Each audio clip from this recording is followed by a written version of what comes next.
up, everybody? Can you see me and can you hear me? It says we're live. Cool. All right, mute that. What's up, everybody? Yep, I can hear me. All right. Let's see if we got everything set up right here.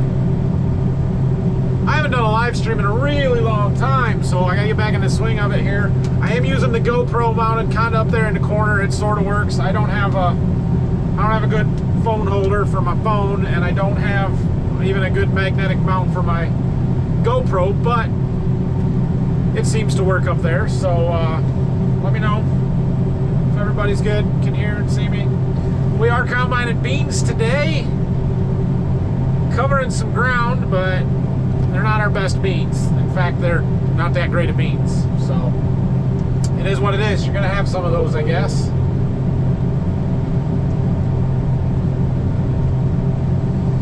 Got a few people. I got a yes, so that's good. Hello, hello, hello. All right, cool.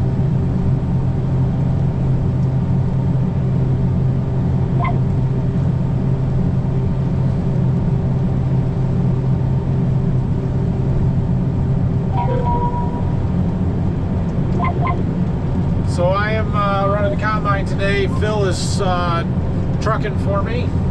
We're at that group of fields that I've talked about in some of the last videos, the 220 acres that's about 10 miles southwest of the home farm, and we're only about 5 miles or so from the elevator where we take a lot of stuff. And so these beans are all going straight to town. They've all been 12.5 to 13% today, which is good. That's the goal. The screen went dark. I assume you're still there. Yeah. So yeah, I'm hauling them straight in. Haven't any problems. I don't have a grain cart driver because Brock is planting wheat. He's actually right across the road. He went to go get more seeds, so he'll be a little while before he gets back and keeps going. But we got the air seeder down here. And he's getting a wagon of wheat that I treated. Some of it this morning, some of it last week, so. All right, so I got the questions on my phone here. If you got anything, feel free. Leave a question down below. Talks of fertilizer tender or just have fertilizer delivered to the field? Yeah, we'll get there, kind of one step at a time. The first step on building a fertilizer handling infrastructure was to buy a spreader. And we got that done this year, so actually got a load of fertilizer delivered this morning, wheat starter fertilizer from our local retailer, and they did load it right into my spreader and then piled the rest right on the ground. I thought they were going to bring it in semis and we would just pile it and scoop it up and go, but they had a big tender trailer that they used. And I said, oh, okay, well, we'll do it that way then.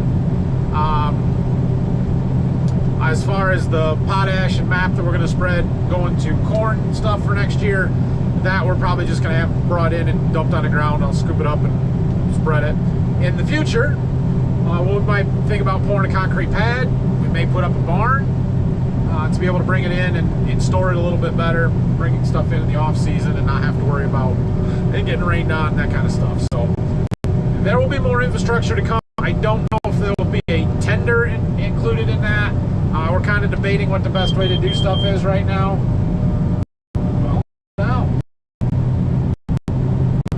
It could be a tender, it could be just a conveyor. We could buy a dump trailer for the semi, so we could you know, buy semi loads and then just use the conveyor to convey it into the spreader right out of the truck.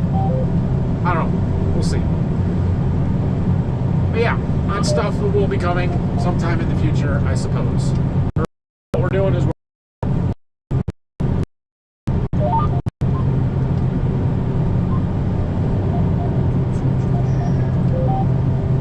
short rows in this field. Beans are a little better over here. This round's averaging 63. That's slow down. I'm going to run the Smart on the combine where it controls the speed automatically. There's some thick, tall, greenish beans here that take a lot of power, and it starts groaning, and it's just a little slow to react. All right, watch out for bridges. we don't, I'm trying to remember if there's any bridges that I go under. There are not on any of our local farms. There is one depending on how I go on the way to Berkey. The way I usually take the combine, it doesn't. It's a railroad and we go over the top of it instead of under it, like the two other roads that you could take. So I don't think there's any bridges for me to even hit. Electric lines, traffic lights, yes, but not bridges.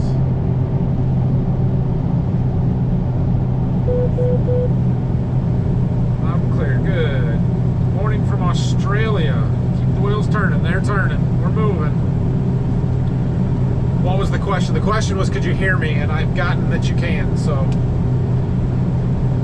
Hello from Peoria, Illinois, hello. What's the average soybean would you take a year advanced without knowing how the weather would be like? What average soybean? So like yield, what would I be happy with before we started the year? 70 would be great. If we could average 70, I'd be thrilled.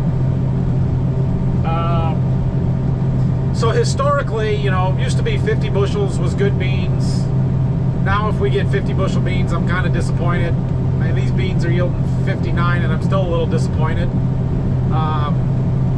If they're not at least 60 bushel beans, it's not great. So for me to say, you know, I'm not going to raise a crop if I get X number of beans up front or whatever, it would have to be a good crop, 70 plus. You're considering a hoop building? No, not really. I know Brian has those and they like them down there, but I don't know. I think my dad thinks that they're disposable throwaway buildings. Maybe they are, maybe they're not, I don't know. But we'd probably put up like a mono-sloped open-faced barn with a couple of bays in it that we could dump semis right in.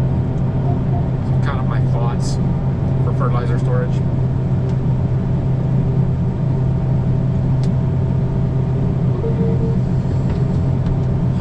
Can you bring grain to town and take fertilizer on a return trip home, or would that contaminate the ground? You can do that depending on where you're going and whether they sell both, right? So our local elevator that's 5 miles from here, they don't have fertilizer, so no, you're not going to do that there.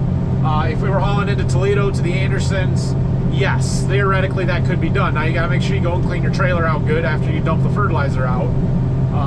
And you're going to be running fertilizer, which is generally highly corrosive, through our good grain handling trailers, which could shorten lifespan a little bit. But yeah, we have 3 grain trailers, including an older one that's a little bit shorter that we've considered hauling fertilizer in. But we don't have any way to get it out of it, because they dump through the bellies, right, through the grain traps on the bottom.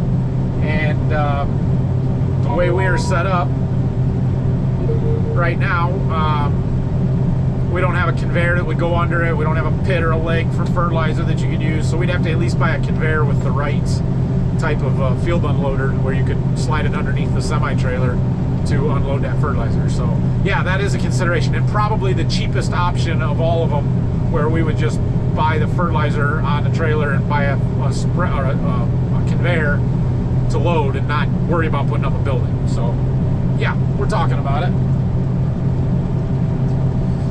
Thank you for the informative videos. You're welcome.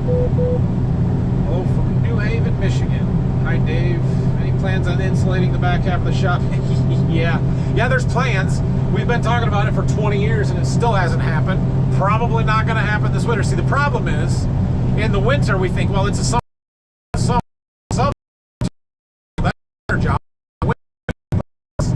It continues and repeats every year for 10, 15, 20 years now. So, yeah, I would love to make that happen. I think there's a little bit of a how do we make that happen kind of thing, because of the way that shop is constructed. You almost have to build some framing into the walls to support and the interior steel that you would then put up, which we just haven't done. So doesn't look like anything's gonna happen for this winter. I don't know when it will, but it certainly is something that we should do. How long till you're harvesting the irrigated corn? Probably gonna be a while yet. I wish we could get to it soon. get that yield trial done and the contest NCGA corn growers entry, but focus right now is getting the beans done, and specifically this group of field of beans because they're getting wheat planted, so we got to get that done as soon as possible. And then we've got more beans that are ready, and the stretch of weather that it looks like we've got, we need to be running beans as hard and as fast as possible. I told Phil this morning, I said, well, we got to be done with beans before it rains. He's like, well, are they calling for rain? And I said, no. So we better be done before it starts raining because there's no rain in the forecast.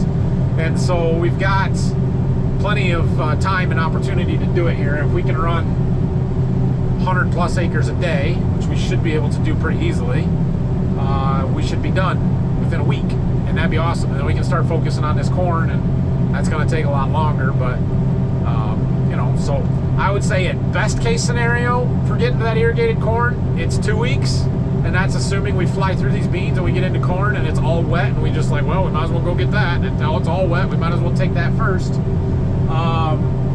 At worst, a month before we get up there. I don't know. It's who knows.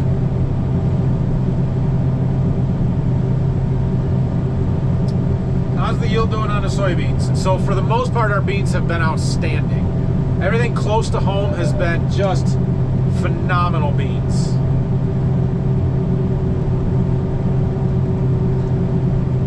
You guys distracted me. We're full.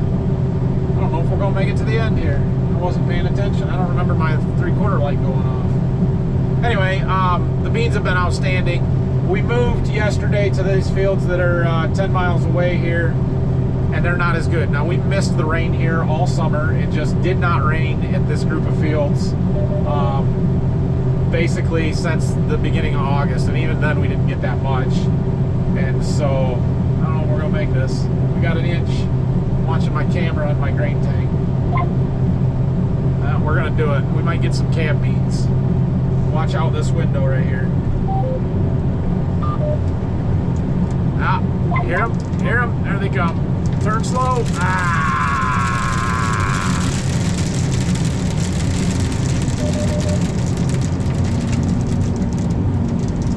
That close.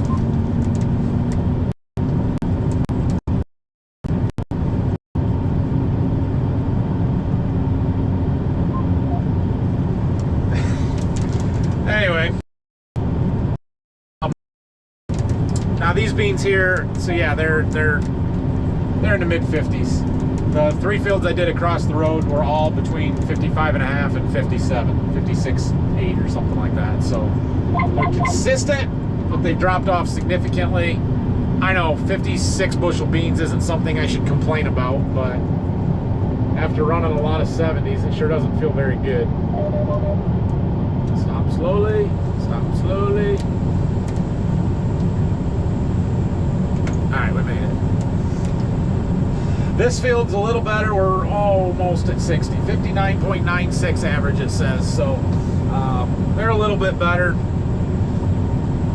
It'd feel good to hit 60. We've got another 35 acres that way that we'll see what they do. There's more trees around that field, so there'll probably be a drop off over there.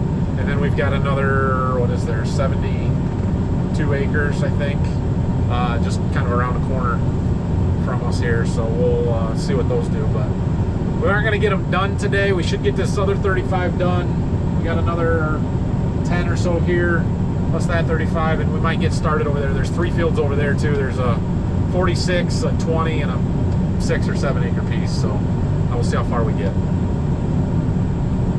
And then we should be able to move back towards home tomorrow and get into some better beans. The next ones we run are probably some of the later planted ones. Probably won't be great, but I would expect them to be in the mid 60s, which is, yeah, we'll take that. All right.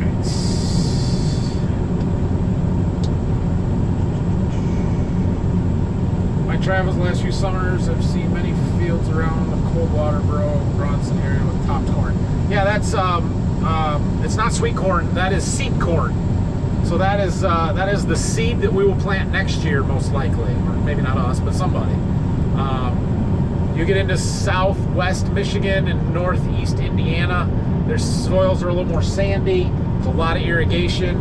It is a hot spot for seed companies to raise their seed corn. So that's the corn that we'll be planting next year. So the reason that the corn is topped is because seed corn is a hybrid. And so what that means is it's a cross between two different inbred parent lines. And so there is actually, I think it's usually 4 female rows, and then every 5th row is a male row. And they will go in and cut the tassels off of the female rows so that they don't self-pollinate, so there's no tassels there, and all you're left was of the ears. The male rows shed the pollen, pollinate all of the corn, and then after they're pollinated and the pollen is done shedding, they will actually go in and destroy the male rows. They got a machine called the male row destroyer that basically runs them down so there's no ears on them, they don't get harvested, and then they only harvest the female rows. So yeah, that's what that is. Pretty cool process. Still waiting for Aggie debut. Yeah, you might be waiting for a while. I don't know. That purchase is getting delayed longer than I thought it would. So I would expect, if I was you guys, a spray drone before next year. But I would have told you that a year ago too. So we'll see. But that's probably going to delay the purchase of a Aggie for a while, based on need. What's the next purchase going to be? A used X9 like Brian Dole if cheap? No, probably not. If this is a huge if we could ever get to the point where we were running a 12-row corn head, which we are not, have no plans to be, not going to happen. I could see a scenario where we would buy a year or two old, heavily depreciated X9 over a 780 or something like this. Go to a 50-foot draper, because then you can get your beans done faster and run a 12-row corn head. I can see that happening. Is no plans of that. We're in the middle of our combine trade cycle, I guess. We typically will run a combine for 7 or 8 years. This is year 4 on this one, so don't expect a new combine to show up for a while. Anyone strip till in your area? No, honestly, I have not seen anything strip tilled at all. As you go south and east of here, there is different soil types than we do, and they're very flat, and it's just different.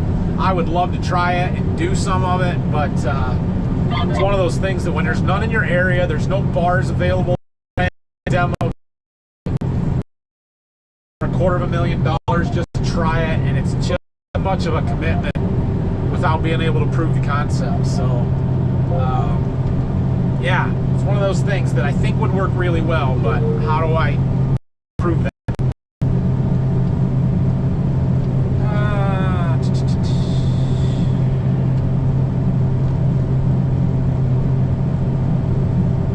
What do you figure the cost savings on buying bulk and spreading per acre? Yeah, so that spreader that we bought, I figure conservatively we're going to save $50 a ton on the bulk fertilizer, plus the $7 to $8 an acre spread charge, application charge.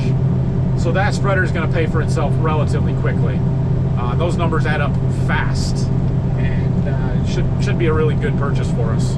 Works really well, so I'm pretty happy with it so far. Hi Wayne, you're not that late. Might be best to tear down the shop and build new. If you put in at least big doors. Yeah, no, we're not tearing down our shop. Absolutely not. We've got way too much invested into that shop to think about tearing it down, and there's no reason for that. There's nothing really wrong with it, so it'd be nice for it to be bigger, but we can do that just by insulating the back half of it. I'm gonna plug you in just so you don't die. There. Oh, don't move, don't fall, don't fall. Oh, don't do that. There we go. Still good? Still good. All right. Yeah, we won't be tearing down that shop anytime soon. There is a scenario, I suppose, where we move shops, we put up a different building, or use my seed warehouse as a shop or something like that in a distant future, but not anytime soon. Not going to happen. And our doors are plenty big on that shop. Like we have 30-foot doors, or one, I guess the front one's 29 foot, the back one's 30 foot by 16 tall. We can get pretty much anything we need to in the shop, so that's not a concern. Alright. Have you ever forgot to plant or combine a field in your lifetime? Not really.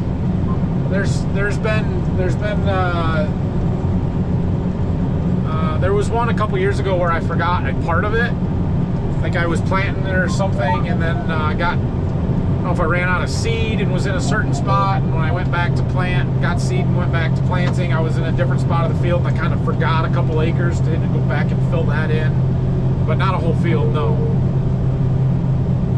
You always wonder though, you get to the end of the year and you're like, what did I forget? Did we get everything? Is everything done? You gotta double check, but no, never forgot one.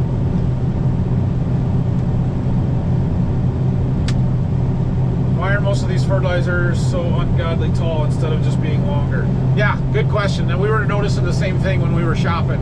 I think it's to get wider spread patterns. They get the spinners up higher so they can throw stuff farther, which, yeah, I get that, but heck, I can't load them. Like ours, the one that we got is the lowest setting one of this size, kind of this scope, I guess, of a spreader that we could find, and it sits really tall as it is. Of course, we put them sideboards on, but it's much, much shorter than the Underfirth ones were, than some of the other ones, and yeah, makes it much more usable for us. So I don't need to be able to spread 120 feet. 80 is plenty. Yeah, I agree with that. At least the beans are cheap. The ones I spilled, yeah, we spilled maybe $2 worth of beans there. It was not a lot. I doubt it was even that much. How's your corn harvest yield, and is the corn yielding better or worse than last corn harvest? So we haven't done a lot of corn. We're just over 100 acres in. So far, it's about on par with last year's average. It hasn't been great, but it's not bad. And I expect it to get better. So we'll see. We did some of our droughtiest, like I said, where we're combining beans now, missed the rain this summer. Well, the one cornfield was this direction. It's not quite this far from the farm, but it was in this direction where we missed the rain. So I expect that to be some of our poorer corn as well. Everything's going good. Thanks, Kurt. We're doing well. If you buy hay, do you sell the John Deere sprayer? Yeah, absolutely. We have little to no need to have 2 sprayers around. I know there would be some conveniences from that, but you can't. So on the sprayer that we have now, we put 200 hours a year on it, pretty consistently since we bought it. It's 200 a year. And we couldn't justify owning 2 sprayers for a piece of equipment that we only put 200 hours a year on. Like that's not a lot. So yeah, we would trade in or sell outright the Deere sprayer if we were to get a Haggy. But with buying a drone, or if we buy a drone sprayer, there is the consideration of maybe we don't need a Haggy to do tall corn. Maybe we buy another Deere sprayer, a newer, update it, because there are advantages to the Deere sprayer over the Haggy, but with the big disadvantage that you can't spray tasseled corn. So if we can spray the tasseled corn with a drone and we don't really need it to do that, maybe we don't buy a Haggy. That bridge made not tying down a load of seed look like nothing. Yeah, I bet. Yeah. I mean, I recovered most of that corn. Had I lost that corn, mine would have been a more expensive screw up for sure. But I did recover more of it, most of it, so it didn't really cost us all that much. But yeah, things happen. You can't be, you know. For those of you that don't know, if you watched Brian's video, the last one that he posted, I think his dad left the grain tank covers open going down the road, hit a overpass, messed some stuff up. Things happen. You can't get upset with somebody for it. I've made mistakes. I hope my dad doesn't get upset with me when I make mistakes, so I'm not going to get upset with him if he makes a mistake. And I thought Brian handled that pretty well. Probably going to get teased about it and give you a hard time, but things happen. It is what it is. can't make a big deal out of it.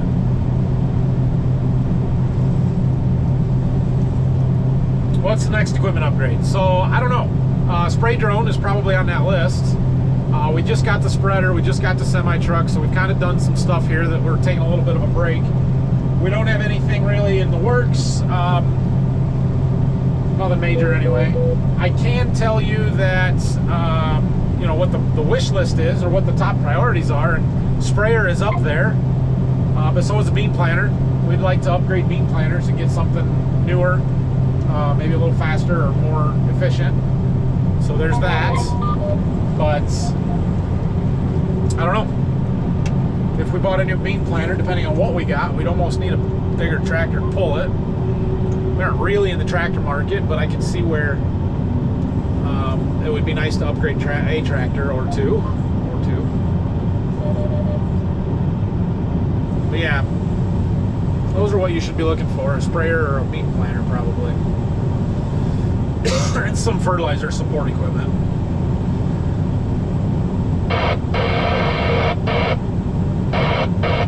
Football as well, showing up here about a mile from Silver Lake Sand Dunes. Nice. Not too many beans in the area, more corn than have a safe harvest. Thank you, Caleb. Think there'll be any significant what are you doing to plan for next year? Yeah, I think there will be some yield loss from tar spot. It came late enough. I don't think it's a 50 to 70 bushel yield loss like we have seen. But yeah, the fungicide's paid. So I did that high management trial the other day, right? And we had somewhere between 30 and 50 bushel of difference. Granted, there was some raccoon damage in the 50 bushel difference, but the other one, the 36, I think it was, 32, whatever it was, that was legit. That's not a coon damage difference. I would guess half of that at least was the fungicide, maybe more. You could see it in the stalks, you could see it in my drone pictures. That made the difference. So, yeah, now we sprayed most of our corn. I don't really, you know, plans for next year aren't going to be any different than what we have been doing. You're going to pick the best hybrids for tar spot, and you're going to spray with a fungicide, and that's working for us. So we'll stick with what's working.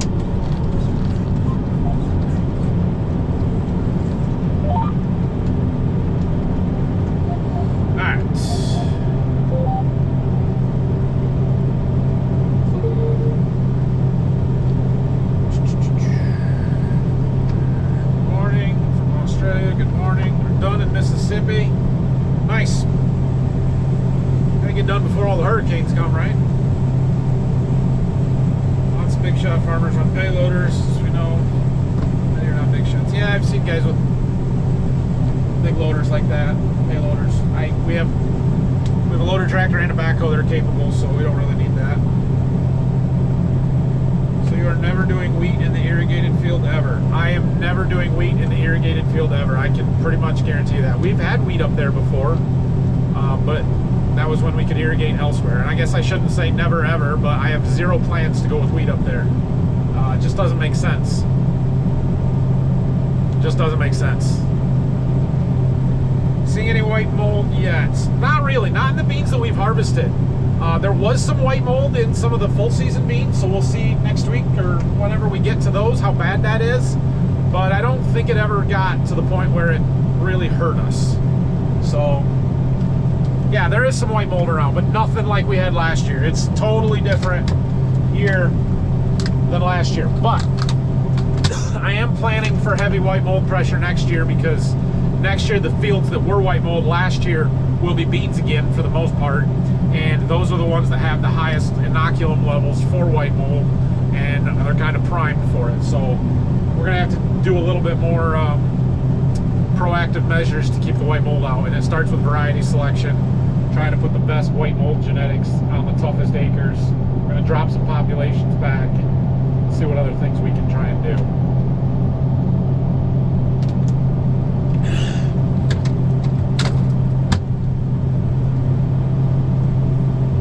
Going with fungicide, a drone would be best choice. Drones tend to blow the fungicide around nicer.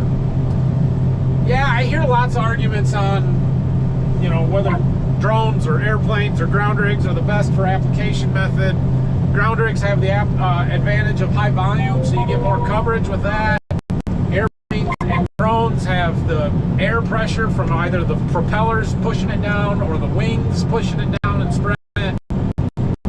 I would think your battery should be more controllable with ground air than it is with a drone or an airplane, but at the end of the day, all three of them work. I really don't think it matters that much, the application method.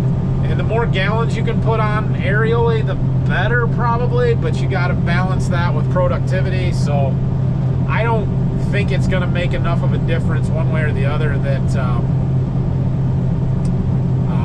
you're going to pick one application method over another one. You're going to do whatever is either cheapest or most convenient or most timely or whatever the case may be. I know you talked about double crops in Berkey. Are you going to even harvest them since you have a 40 bushel guarantee? Well, I have to harvest them for the crop insurance, right? So it doesn't matter what the guarantee is. Even if there's only 10 bushel of beans out there per acre, I have to harvest them because the crop insurance company wants me to sell those beans, because they aren't going to pay me the whole guarantee. They're going to pay me the difference between the guarantee and the actual yield. That said, there's still potential those double crop beans could be better than I think.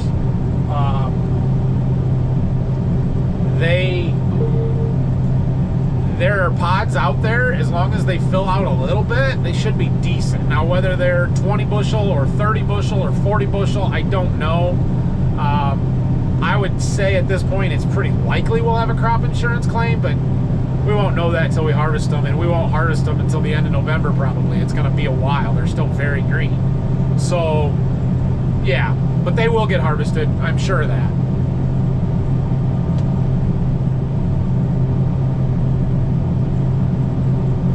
Sorry, I have to hand drive this one because I'm next to the neighbor's beans right on the property line here.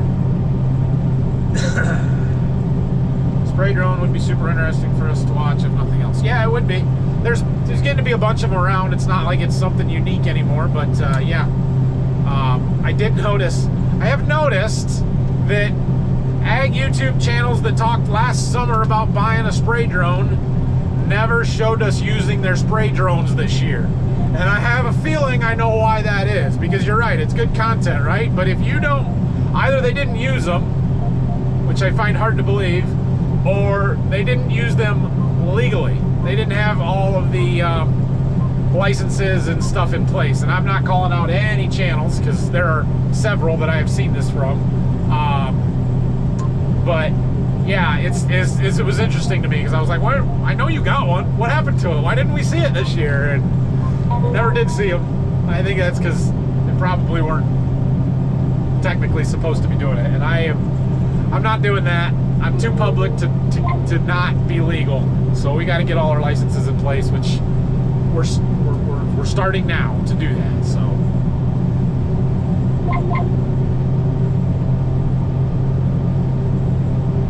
I'm combining along the edge of the neighbor's beans, and for the most part back there was a good separation between them. Now our two rows kind of overlap a little bit. His beans are a different shade of tan or brown than mine, so I can see the overlap in them. But I got there first.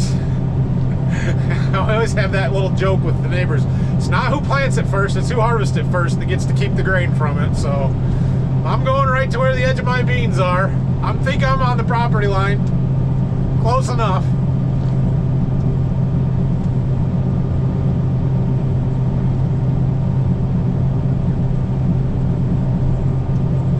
I thought they might be in here today. We'd be working side by side. Their beans are ready, but didn't see them.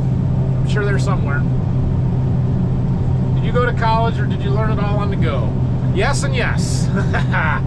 I did go to college. I went to Michigan State and got a 4-year degree in ag business management.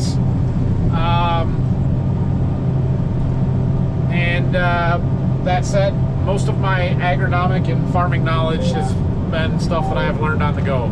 A lot of it from working with my seed company agronomist and just, being involved in the seed world and trying to do the best I can for my customers and that, and learning this stuff.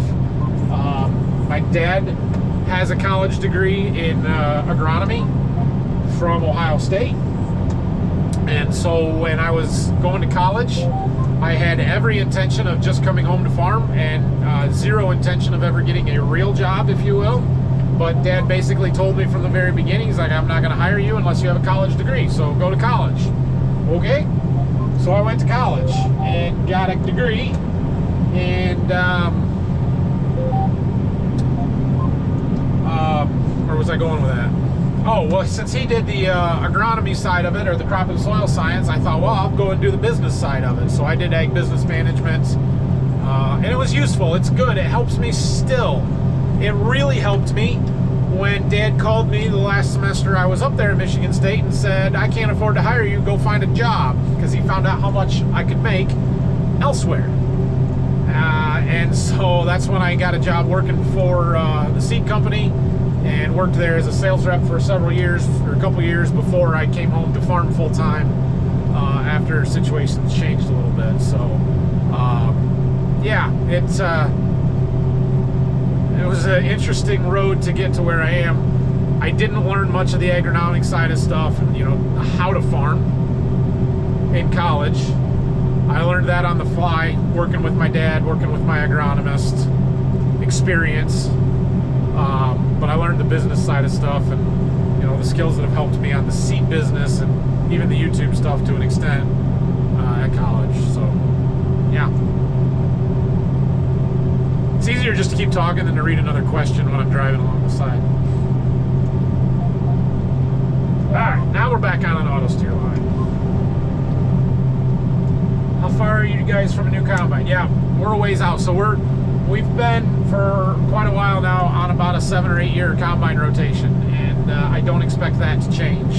And this is year 4 on this combine, so we're maybe halfway there. Hello from California, thank you. Hello, good night from Germany, Iowa. Few live streams ago, you're going back a long ways. In the spring, I asked you about a calcium supply of your areas because you keep seeing surface incrustations. Was that the decisive reason for your new lime spreader or your farm, or how do you determine calcium deficiency? Are there other reasons, such as calcium deficiency, magnesium oversupply, too high hydrogen content, too little carbonate to neutralize the hydrogen? Okay, you got a lot in there, Michael. That was not a driving decision. We make our decisions on what we're applying, whether that's lime or fertilizer, based on soil test results. And so we have a crop consultant that we hire. They sample all of our fields that will be planted to corn the following year in the spring or in the summer. So like the bean fields that will be planted to corn next year, they are sampling in June usually, right after we plant, before the beans get too big to drive across them with their four-wheelers. And then the wheat stubble will get sampled after the wheat gets harvested, and we use those results to kind of make our decisions based on soil pH and fertility levels of what we need to apply. And so the lime is mostly based on pH, whether we need to correct the soil pH or not. We do apply 2 different types of lime depending on calcium levels or magnesium levels. So most of what we use is high cal lime. That's what we've been spreading so far. I do have 3 fields that call for mag lime, for high magnesium lime, and so we haven't combined them yet, but once we get those beans out, I'll get a couple loads of mag lime hauled in, and we'll spread that where it's needed. There are some guys that play with some gypsum for exactly the purpose that you're talking about, of raising calcium levels and trying to leach some magnesium out, plus you get some sulfur from that. Something we have not done. I kind of want to play around with that a little bit, but we haven't gotten around to doing that. So I should look and see if I can find a gypsum source relatively close to us. Last I heard, there was a place that closed, and now you got to go clear down to Cincinnati, and the trucking would just kill you. So I don't know if that's feasible or not, but yeah. I know that having magnesium make your soil weight and crusty, but it's a balancing act. There's a lot to that. So yeah, you're not wrong. How do you think your last plant are going to do?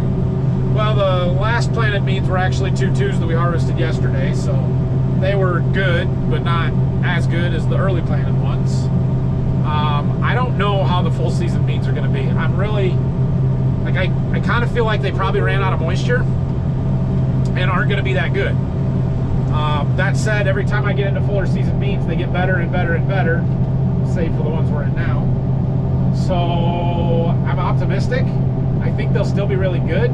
I don't know if they'll be as good as the early ones will. We're going to find out soon, though. Pretty much everything is ready to go as soon as we can get to it. So when you say pick the right hybrids for tar spot, do you mean there are actual hybrids out there that are geared to have resistance to tar spots? I don't know if I would say that the hybrids are geared to have resistance to tar spots, but there are hybrids that are more naturally resistant to tar spot than others. We're to the point where tar spot has been around long enough that it's definitely a screening factor in all of the hybrid advancement trials and stuff. It's something they're looking at, is what kind of tar spot resistance do we have. The first year that this hit, I think it was 2021, nobody had been looking at that.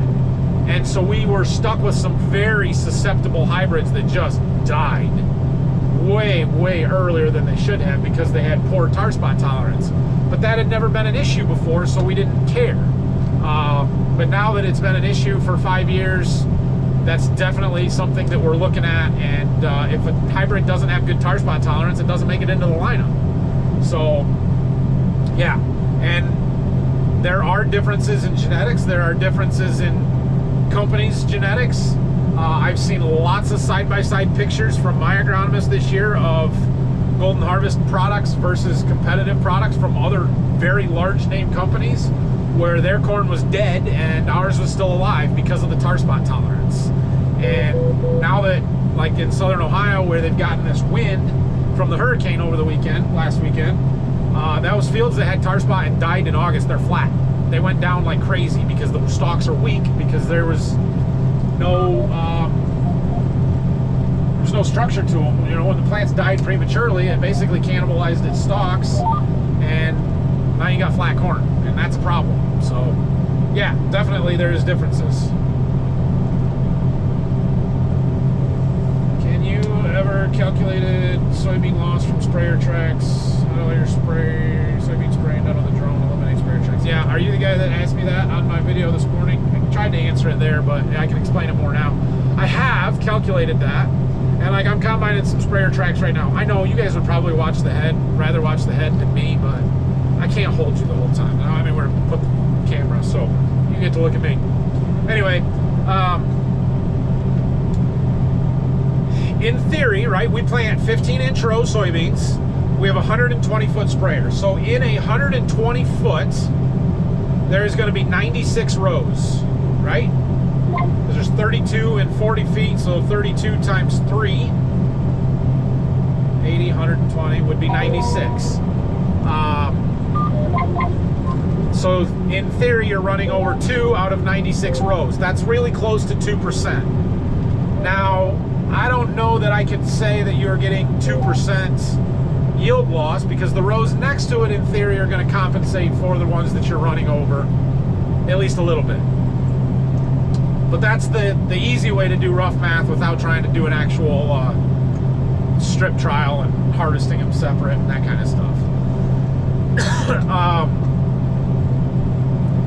The thing with the drone sprayer is, yeah, spraying the fungicide on the beans, you're going to eliminate those late season sprayer tracks, but you're not going to spray everything with a drone. It's not feasible to say we're going to spray all of the herbicide passes and all of the fungicide and everything with a drone. I could see where we're going to do the last one, but generally those tracks are kind of already there. So how much of a yield difference that will make, I don't know. It's definitely not something you're going to factor into justifying using a drone, because there's just not enough there to do that. So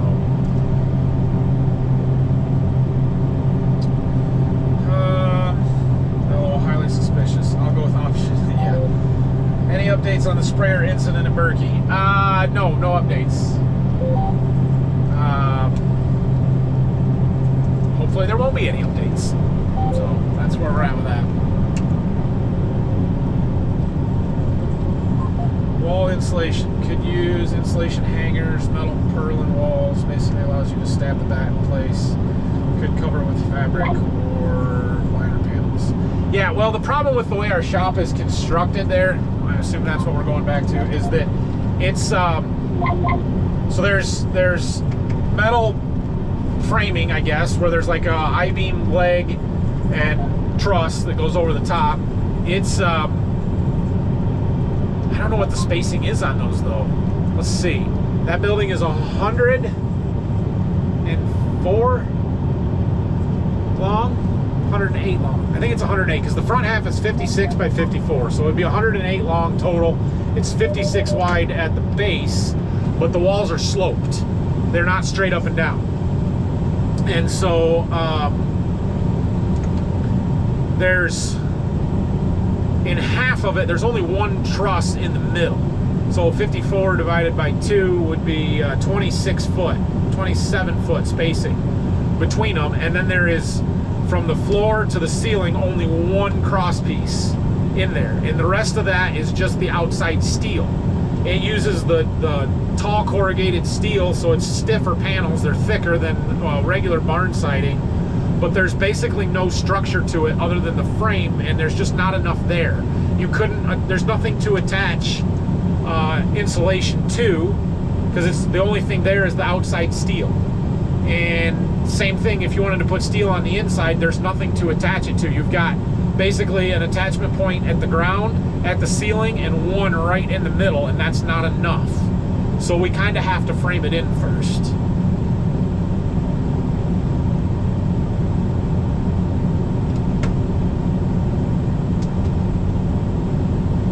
Thoughts on in-furrow fertilizer and 2x2 for corn, or just 2x2?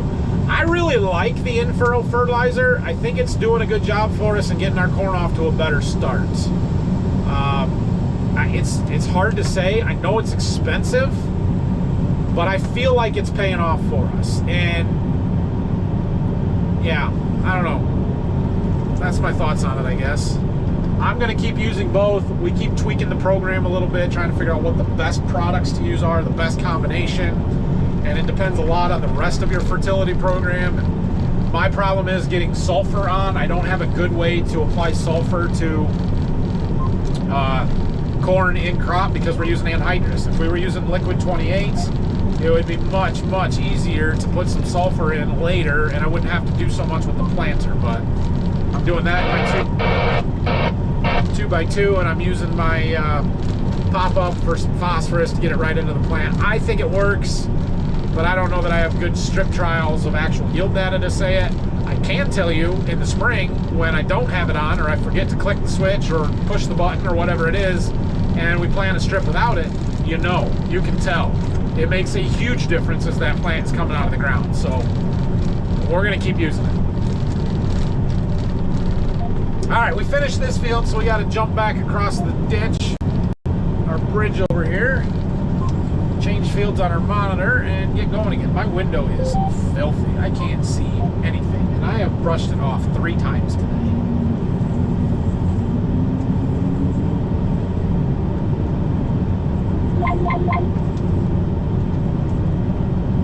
All right.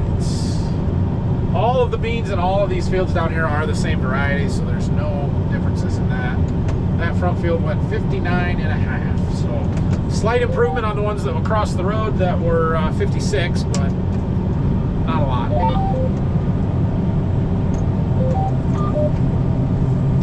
Alright, man, it is hard to see that edge. The sun's getting to that point where it's right outside my window here. It makes it real hard to see.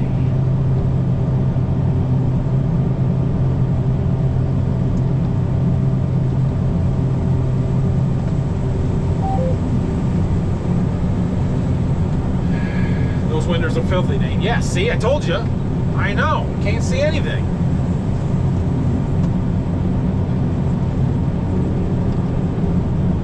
Somebody's going to come along and say, get a California duster and wash them off.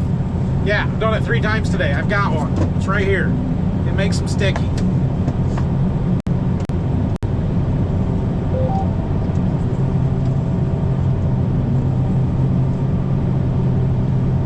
Alright, did I miss a comment in there? Nope, that was right.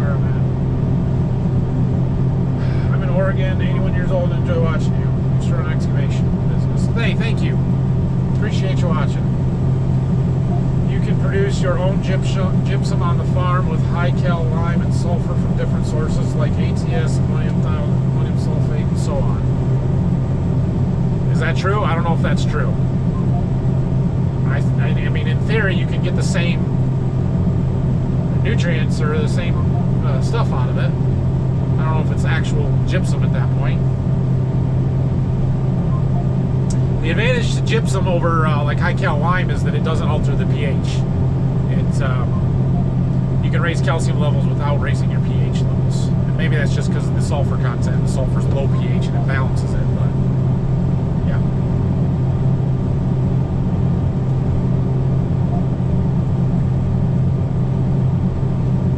Morning from Australia. I keep seeing these spray drones and I'm just not convinced the spray coverage and also the amount of drift they have. Real concerns from your limited experience? No, I don't think so. The spray coverage and pattern on them is really good. If it gets too windy, I can see where that's going to affect your pattern and stuff, but you can also narrow up your spray width a little bit. From everything I've seen and people that I've talked to, coverage is not a problem. They do a good job. Drift concerns are no more than an airplane, right? You're still putting a fine mist on just a couple gallons to the acre out, and it's got to settle into the crop. The advantage of a drone is you are 8 to 10 feet off the canopy, where a spray plane, while they get super low, they still are probably 20 to 30 feet off the canopy, and it's had more time to drift. So that's not a real big concern of mine. On what pH base will your soil be tested with? Honestly, I'd have to go look at soil test and see. I couldn't tell you. Calcium chloride or potassium chloride, though. Without looking at the test and seeing how they're doing it, I don't know. How much is the lime costing you, excluding trucking? I haven't seen the bill on that either. I don't know. I called up my neighbor, a friend of mine who we do some business with, and said, he has a trucking business. I said, hey, can you get lime and haul it for me? I said, yep. I said, okay, I need some loads here. When the bills show up, I'll pay them. I don't know what it's costing us. Doesn't really matter. I need it. We're going to get it from somewhere, and I trust him to treat me fair. So,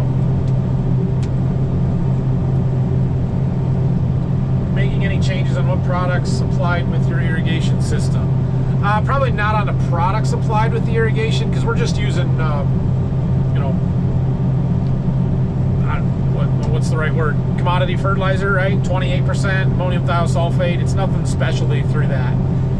When you're putting it in through that much water, you're not going to put on something that's a quart to the acre, a gallon to the acre, or something like that. You're going to put in, bulk products where you're getting lots of nitrogen. The one thing I could see doing is adding a humic acid product or something like that to it. I used some of that Ultramate zinc from the Andersons in my starter last year. Theoretically, I could add a gallon of that to the acre with the 28 that would maybe make it a little bit more effective. Haven't done any of that, but yeah, that would be something I would consider.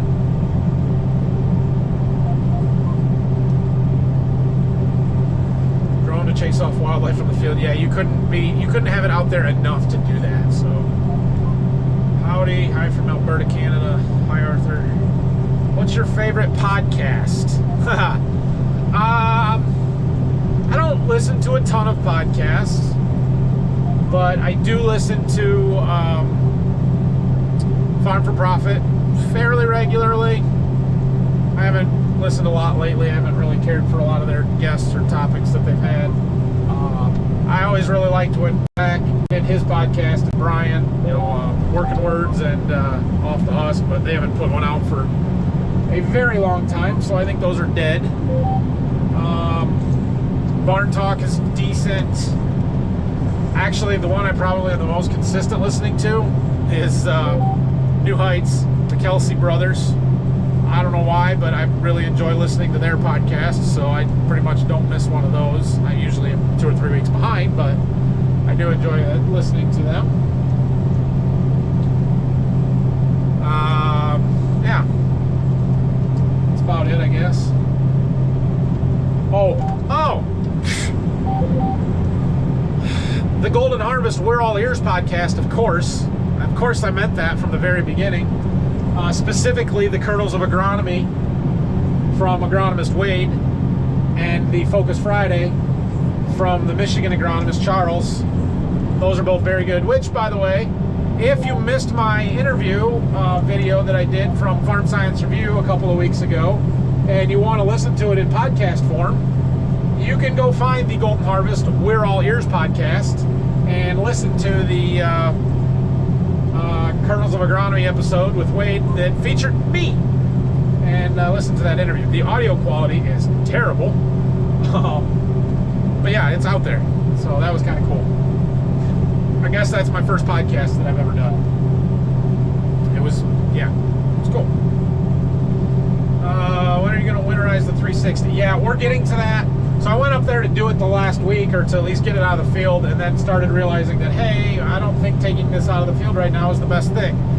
So what we're currently doing is waiting for some parts to come. The plan is to hook on right by the well, or the check valve on top of the Z-pipe. There's a 3-inch port there where we're going to hook up a big air compressor, 175 or 185 CFM air compressor, and we're going to blow air through that whole line, attempt to blow the water out all the way through the 360 rain machine, leaving it hooked up where it is now.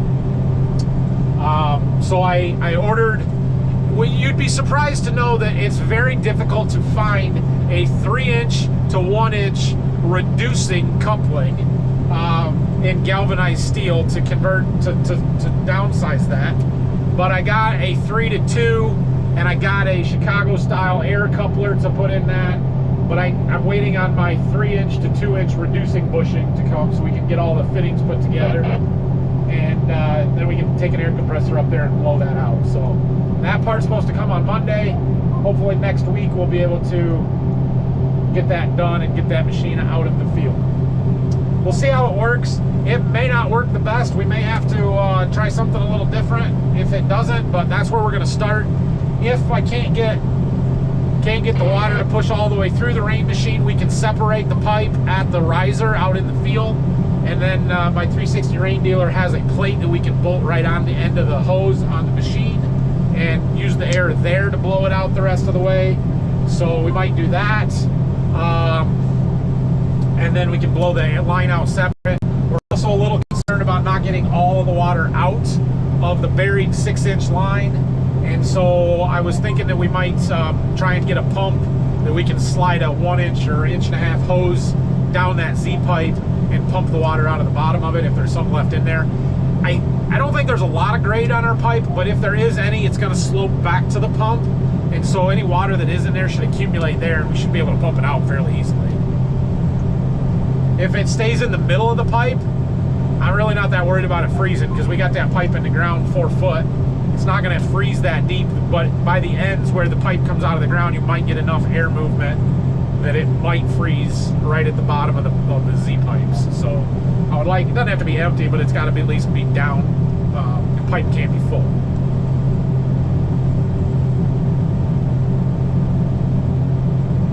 Have you ever tried deep ripping around the outside of your fields to cut the tree roots and help yield on the outside rows? Yeah. After I complained about the trees the other day, I got lots of comments telling me how I should just run our ripper around the outside of the field, like we didn't run the ripper around the outside of our fields last year. Like, we run the ripper on every single field that gets planted to corn, including the one where we had all that wildlife damage and trees. So yeah, we do that. Now, we're not going 20 inches deep along the trees. I don't have anything that I could pull that deep, or the power to do it. So that's not real feasible.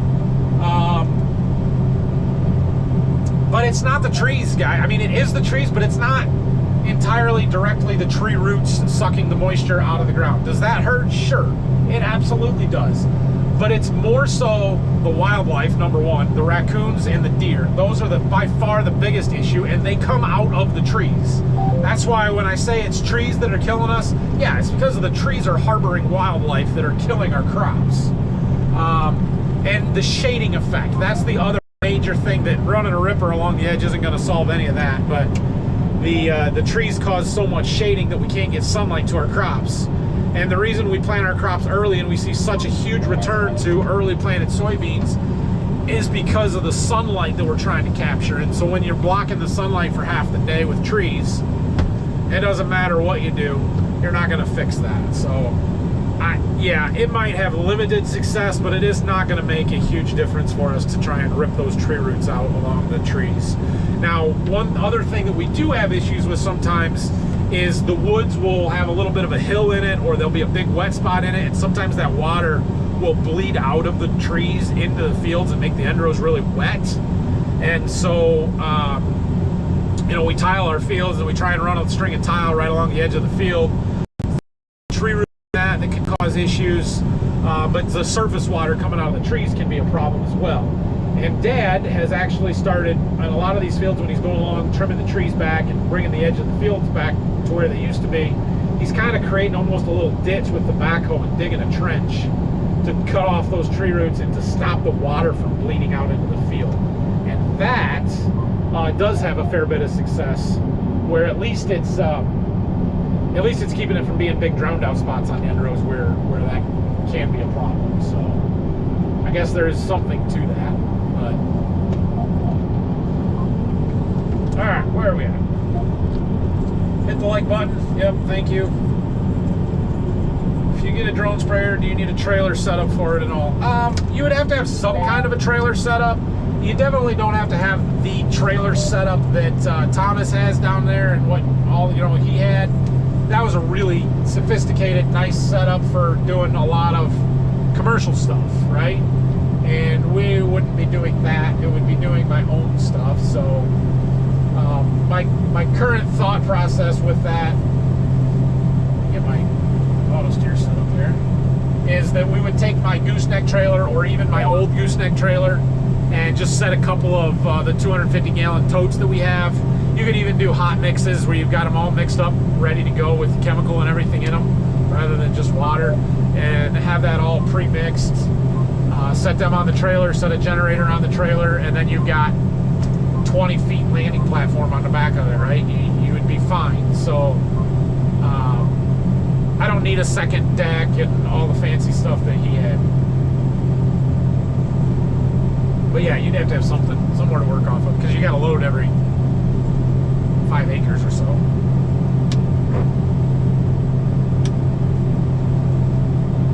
All right.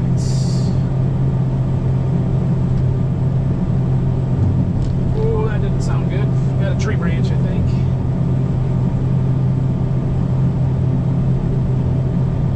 Can't see anything over there, so we're right along the edge of the woods. There's a couple of trees that it happens. If you were to order a new bean planter, would you have starter fertilizer on it? If I was to order a new bean planter, boy, I don't know. I would love to have some starter fertilizer and be able to try that on a bean planter. I don't know that we have proved the concept enough to order one with it. If we happen to find a used one that had starter fertilizer on it, I would be okay with that. We'll see. Probably not, is what I'm going to say. But there's a pretty low chance of us actually ordering a brand new bean planter anyway. They're so freaking expensive. Everything is. But used equipment market it's crashing. Stuff's getting a little more reasonable. So if cash position is decent after we get through harvest here, which grain markets are bad, that's why equipment is crashing, and cash positions are going to get strained a little bit, and people's working capital, right? But there may be some opportunity to take advantage of some more moderate, reasonable equipment prices.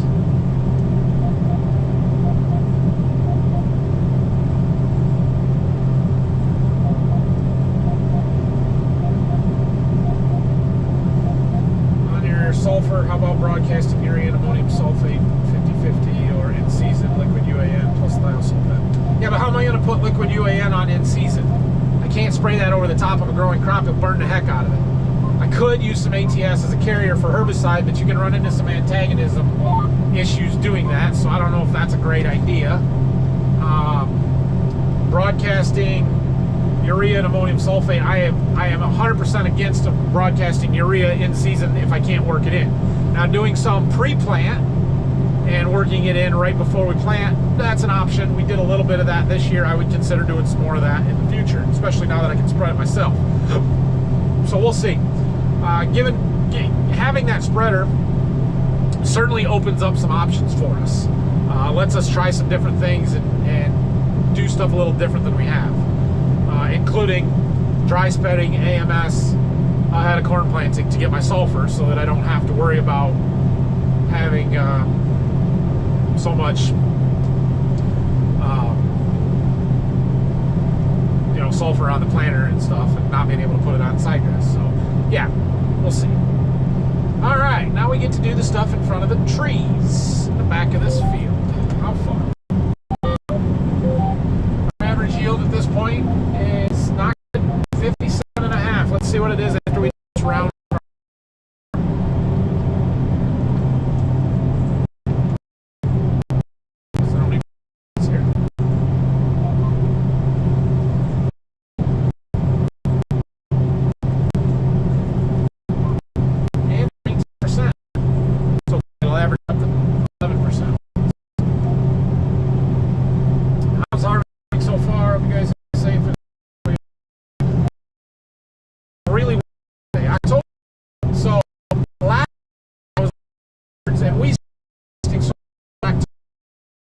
October 1st.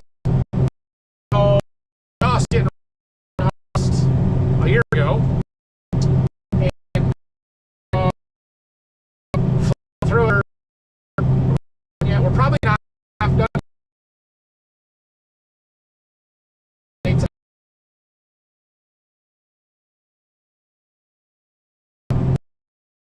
Corn, we didn't really late. This part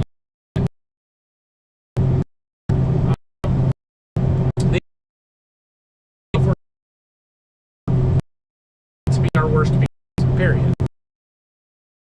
Like, they're not. I'm happy. Corn good. Corn at this point, it's good. We should have stuff. So for the weather that we had, we are as dry as we were since the middle of August on. We're pretty happy with things and consider 57.5. You remember that?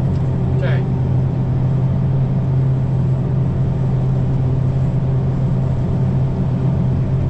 It's not even going to be all of the ends along the trees, just the ones in this section here. Can't see anything out of my mirrors. Good thing I got a camera.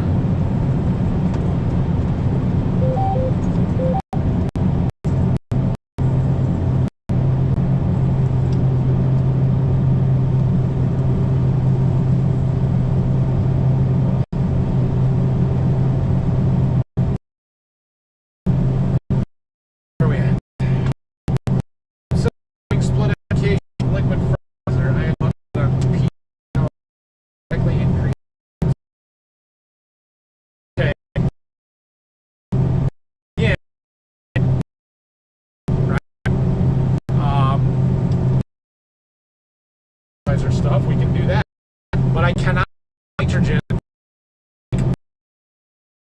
on crop foliage right on. Split applying our fertilizer, if you want to consider that we're putting on starter fertilizer with planter and side dressing with anhydrous nitrogen. It's just gas form, I guess, instead of liquid. So, but that's split application. We're not doing it all at once. We're not doing it all up front. We have experimented with some wide drop liquid nitrogen where we're banding it at the base of the plants. That seems to be a fairly successful process for me so far. So yeah, we are doing that, but I cannot spray nitrogen or ammonium sulfate, ammonium thiosulfate liquid on a growing crop. You can't do it.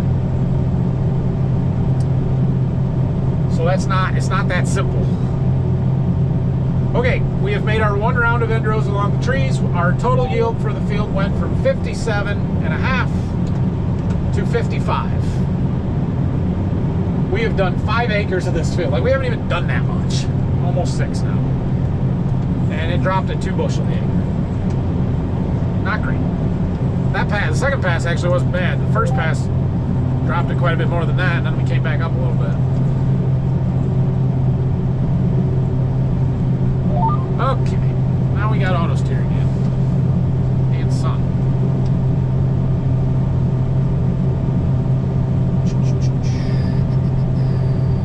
After you harvest your new property, is the tilling equipment coming in? The new farm that we bought, it's corn, so the disc will be arriving there to disc the corn stalks down in preparation for beans for next year. We spring chiseled that field, so theoretically it doesn't really need ripped this fall. Well, spread enough chicken litter. You have thought about getting your own chicken litter spreader, right? No, I have not. I have zero interest in spreading that chicken litter, doing any of it. And the thing is, so the company that we buy that litter from, it's an all-inclusive thing, right? Like, the price for the chicken litter includes the litter, the trucking to get it to where it needs to be, and the spreading. Like, they just do it. They have the equipment for it. We don't need to mess with it. I don't want to mess with it. So, no, I have zero interest in doing that. But you're right. We do spread quite a bit of chicken litter. It's been a pretty good program for us. All right. Let's see here. This doesn't have a time on it anymore.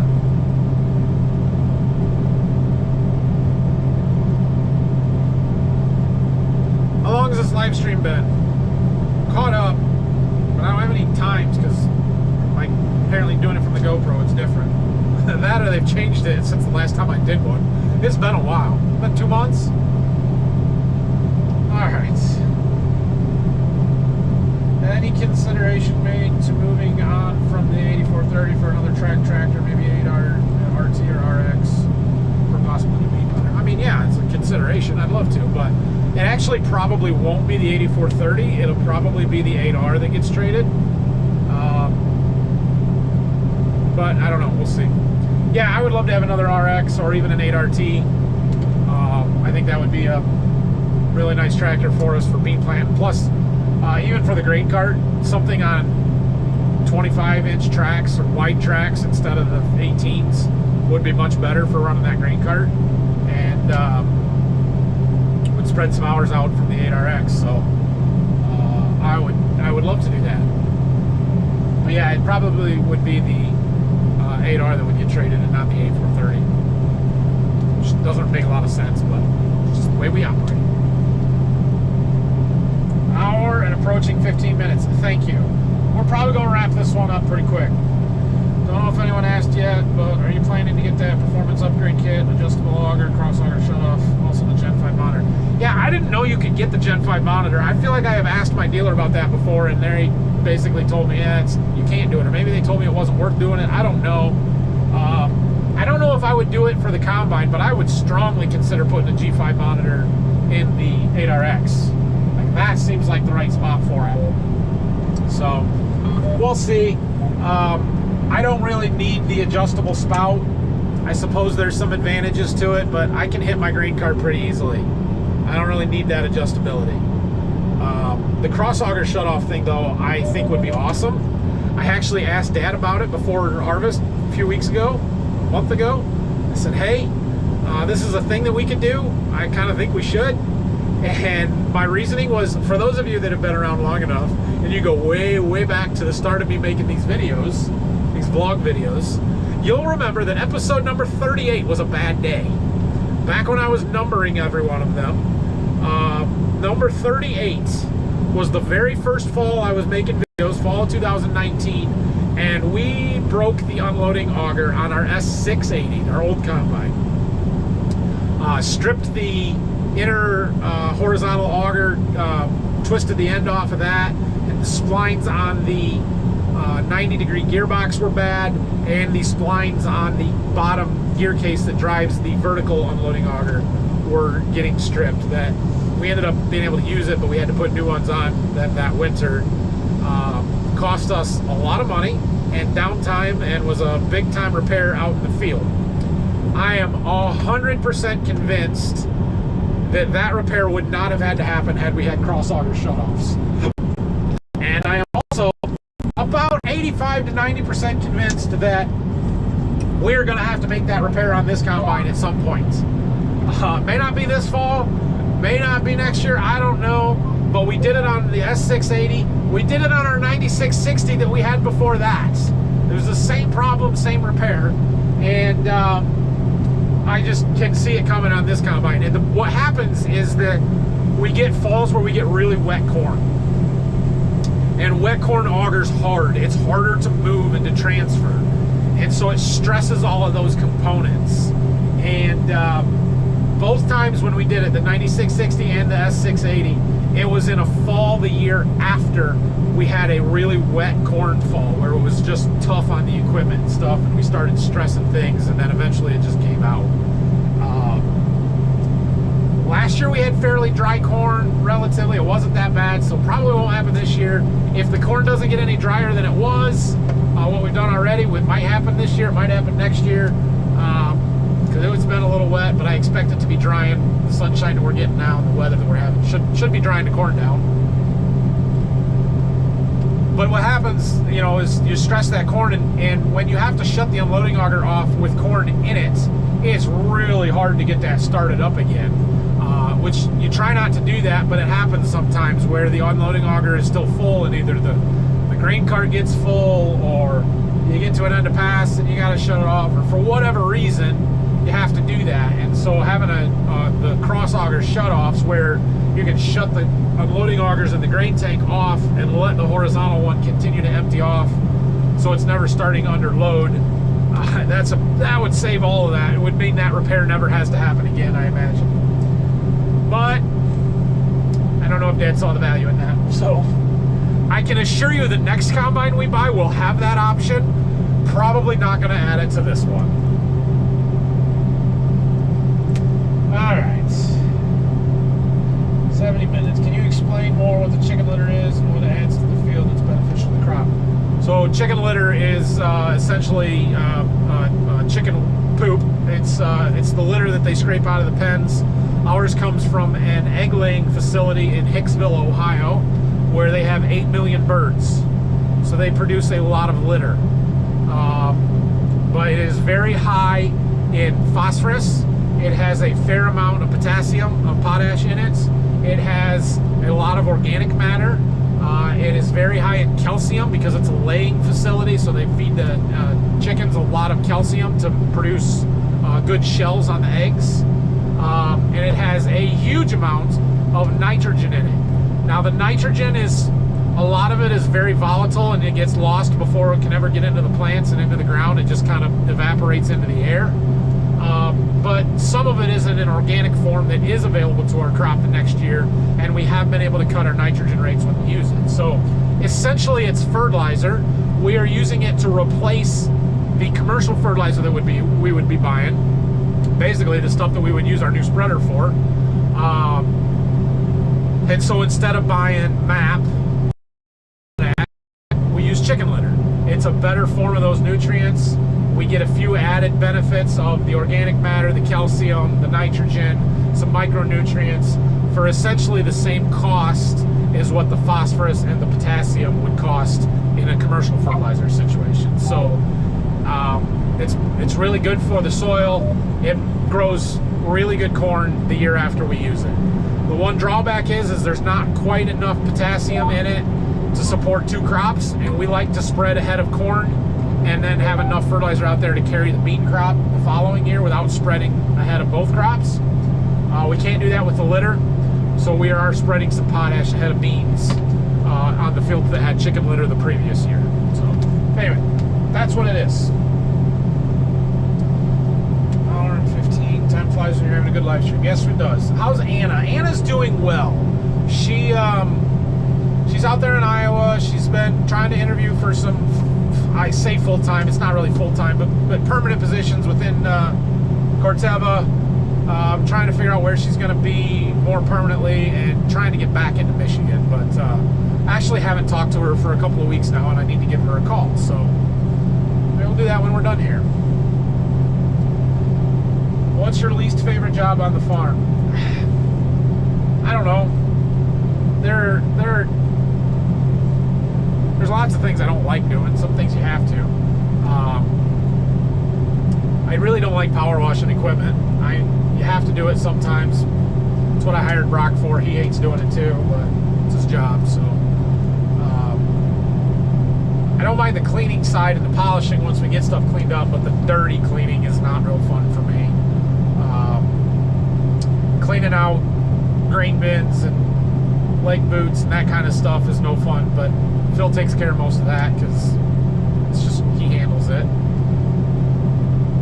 Sometimes the computer work is no fun. Other times I don't mind it so much. I don't know. I love how varied it is, how different things are, and you know, there's different jobs all the time. Sometimes I start thinking that these videos get monotonous and boring because I do the same thing every day, but I do the same thing every day for a week or 2 weeks or maybe a month, and then it changes and it's totally different. Like, do you guys remember back in March when all I did was deliver seed? Like, I remember making these videos like, how am I supposed to come up with anything good when all I do is drive and I'm just, you know, delivering seed? But crap, we haven't made one of those videos in months, and it's like, oh yeah, I forgot we did that. I guess it wasn't that bad to have those videos for a while, and harvest can frankly be the same way. Like, those are usually the good, exciting videos that people enjoy, but it's the same thing every day, right? You guys have been staring at me for an hour and a half sitting in a combine seat. I get the same view the whole time. Every time I hold my phone up here, it's the same view, so what's different about it? But there's always something happening, right? And it works out. Anyway, that was somehow part of the least favorite job answer. I get sidetracked really easy. You guys figured that out yet? 38's when you started watching. Yeah, that was a popular one. How's Brock liking his new full-time position at the fire station? You'll have to ask him that. I don't know if he's actually had any shifts yet. He's just getting started there, so.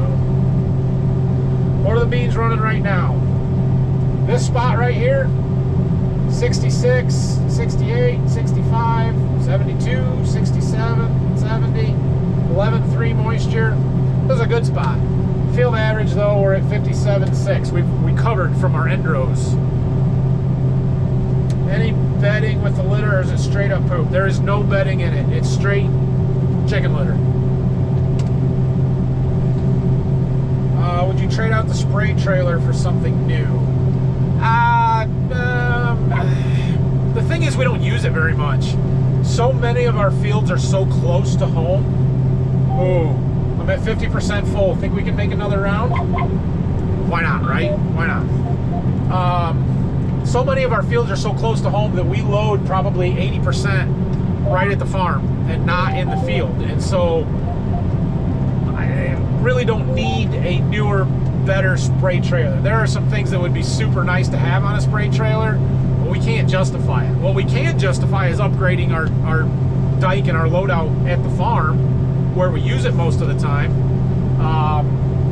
So yeah, spray trailer is probably pretty far down the list of things to upgrade. I think beans are running 12 right now. Moisture, yeah, we're 11.5 to 12. Average for the field's at 11.97, so. Oh, wait a minute, where are we at? Oh, hello from Ohio. Hi. Hate dealing with liquid chicken. Yeah, we certainly won't be doing that anymore. What are the beans yielding? Keep up the great work. Just told you. Does the litter boost your yield? Thanks for explaining that. Sounds like a good advantage for all your field soil health. Yeah, absolutely. The chicken litter boosts the yield. I mean, that's what fertilizer is for, right? The reason we put it on is to raise better crops. So does it boost the yield over using regular commercial fertilizer? Maybe. We kind of think it does. Usually the corn after wheat tends to be really good. It tends to be a little bit better. And the wheat stubble is where we spread a lot of chicken litter traditionally. The last 2 years we've started doing more on bean stubble that's going to corn because we've had success with it. But we also a lot of times have that cover crop of clover growing in that wheat stubble, and it does a lot for organic matter and soil health as well. So there's a lot of variables there.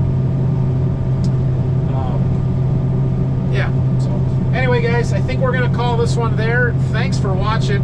I'll try and do these a little more frequently through harvest here. You know, maybe over the weekend or early next week we'll do another one. It is Thursday, right? Yeah. Maybe Sunday or early next week, depending on where we're at and how things are going. We'll do another live stream. So thanks for watching this one. Hope you enjoyed it. Hit that thumbs up button. Subscribe to the channel if you haven't yet. I appreciate that. We will see you guys in tomorrow morning's video. I better start filming it, or you're going to wonder how the heck did it get dark so fast as the sun starts to set here. And yeah, harvest rolls on. What do you pay for the litter? I think it's like $50 or $55 a ton right now. So, all right, guys, have a great night. We'll see you later. How do I end this? How do I end it? Probably got to go back to here. There we go. Just says live. Stream now. Oh, right there.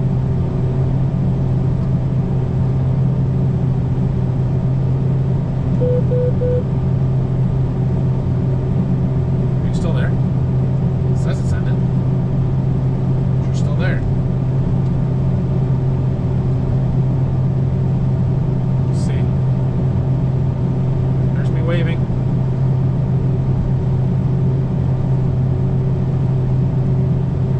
I think you're still there. How do I stop it?